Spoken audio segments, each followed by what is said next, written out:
It's Patrick Hutzel from intensivcarehotline.com with another quick tip for families in intensive care. So today I want to just read out an excerpt from a medical record review that we are doing on a daily basis with one of our members. So I'll just read out an excerpt where it says, on the 25th of July, the patient is off the ventilator, continued tracheostomy collar, hemodialysis, AM chest X-ray, and labs, tube feeding through the nasogastric tube, will eventually need a PEG tube, discharge planning to LTAC. Now, this is obviously a client in the US because LTACs only exist in the US. Now, let me carry on. Then it says 26th of July, keep off the ventilator, tracheostomy collar, pulmonary toilet, hemodialysis, tube feeding, discharge the planning to LTAC, okay to transfer to the floor. Then it continues, 27th of July, continue antibiotics, trach collar, and pulmonary toilet tube feeding, hemodialysis. The patient will need PEG tube, discharge planning to nursing home or LTAC. Now, I find that hard to swallow, and I tell you why. So you heard me saying for many years now, if you followed my blog, you've heard me say for many years, patients in the US in ICU should not go to LTAC. And there are very valid reasons for that. So first reason is have a look at the LTACs in your area and have a look at their online reviews and see what they say. How many stars do families give those LTACs? I strongly encourage you to do that and have a look. That's number one.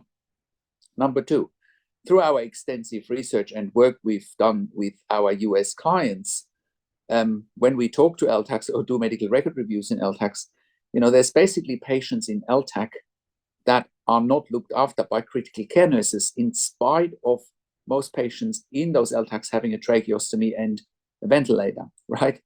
And the success rates to wean patients off the ventilator and the tracheostomy, from our experience, from our extensive experience, is pretty poor, right?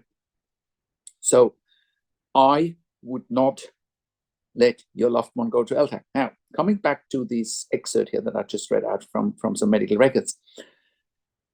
This is a client where we advocated for many weeks to keep him in ICU, get a tracheostomy done, which he had. And now he's been weaned off the ventilator, and that's in ICU. Now, why would you change the weaning approach? So the ICU has done all the right things, weaned him off the ventilator. Now the next steps need to happen. He needs to be weaned off the tracheostomy. Why would you change something that works? If something works, do more of it, not less. Now, a critically ill patient in intensive care needs a stable team around them, not being sent to an LTAC. Now, if anyone's still wondering, what does LTAC stand for? It stands for long-term acute care hospital or facility. So, kudos to the ICU. They've done an amazing job, right, to get this gentleman, who's in his early 80s, by the way, off the ventilator. So, coming back to the PEG tube. The PEG tube is completely unnecessary here, and I'll tell you why. So it's got a nasogastric tube, he's tolerating his feeds. Patients can have a nasogastric tube up to 6 months and potentially even longer, right? There's absolutely no need to do a PEG tube. The PEG tube requires surgery. It's a surgical procedure. Why would anyone in their right mind to do a PEG tube if it can be prevented? So here is why it needs to be prevented.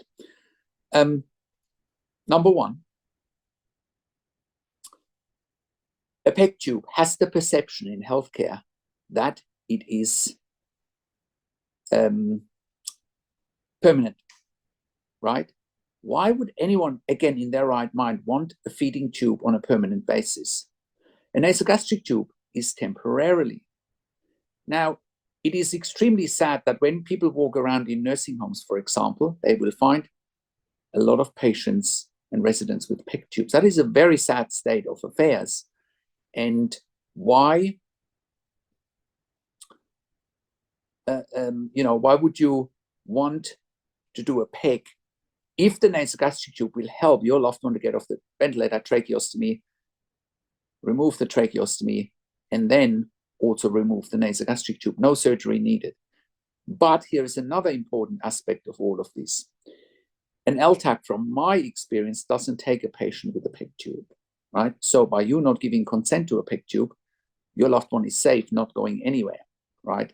Now, there is the exception to the rule. Some LTACs do take patients with the nasogastric tube and don't need a PEG tube, but most LTACs can't look after patients with the nasogastric tube because they don't have the skills to put a nasogastric tube back in case it gets blocked, it comes out, whatever the case may be, because you also need a chest X-ray, and so forth. So that should tell you everything you need to know about the skill level in an LTAC to all of our friends in the US.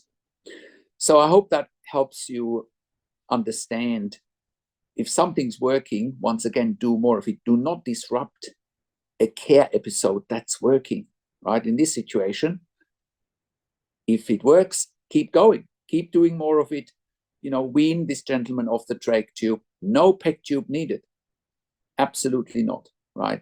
Nasogastric tube will do the job all day, every day. There's also a research paper where it's actually evidence-based that PEG tubes cause more issues than a nasogastric tube. I will link towards the research paper below this video. Now, I hope that answers your questions. Now, I have worked in critical care nursing for nearly 25 years in 3 different countries, where I worked as a nurse manager for over 5 years in intensive care. And we've been consulting and advocating for families in intensive care since 2013 here at intensivecarehotline.com.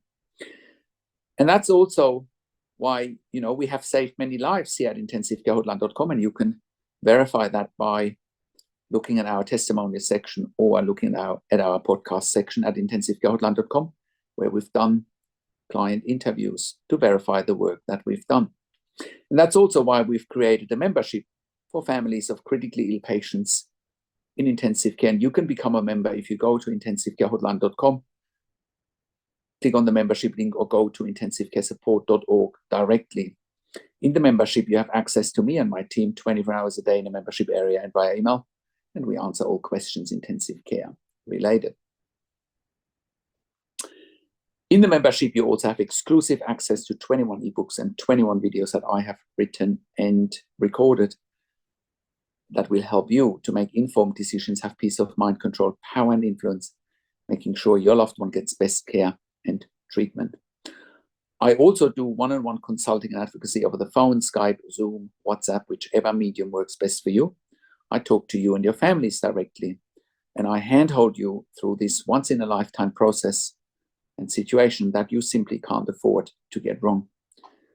I also talk to doctors and nurses directly on your behalf, and I ask all the questions that you haven't even considered asking, but must be asked when you have a loved one critically ill in intensive care. I also represent you in family meetings with intensive care teams. We also do medical record reviews in real time so that you can get a second opinion in real time. We also offer medical record reviews after intensive care if you have unanswered questions, if you need closure, or if you are suspecting medical negligence. And all of that you get at intensivecarehotline.com. Call us on one of the numbers on the top of our website, or send us an email to support@intensivecarehotline.com with your questions. And if you like my videos, subscribe to my YouTube channel for regular updates for families in intensive care. Click the like button, click the notification bell, comment below what you want to see next, what questions and insights you have. Share the video with your friends and families. I also do a weekly YouTube live where I answer your questions live on a show. And you will get notification for the YouTube live if you are a subscriber to my YouTube channel, or if you are a subscriber to my email newsletter at intensivecarehotline.com. And if you want your email questions answered quickly, leave a donation here on the super chat button, and I will answer your question here on a YouTube video just for you. And I've got so many emails sitting in my inbox from the last 6 months. I can barely keep up making these videos. And if you want to leave a donation to support our work, we appreciate that. Me and my team appreciate that very much, so that we can make as many videos for families in intensive care as possible. Thank you so much for watching.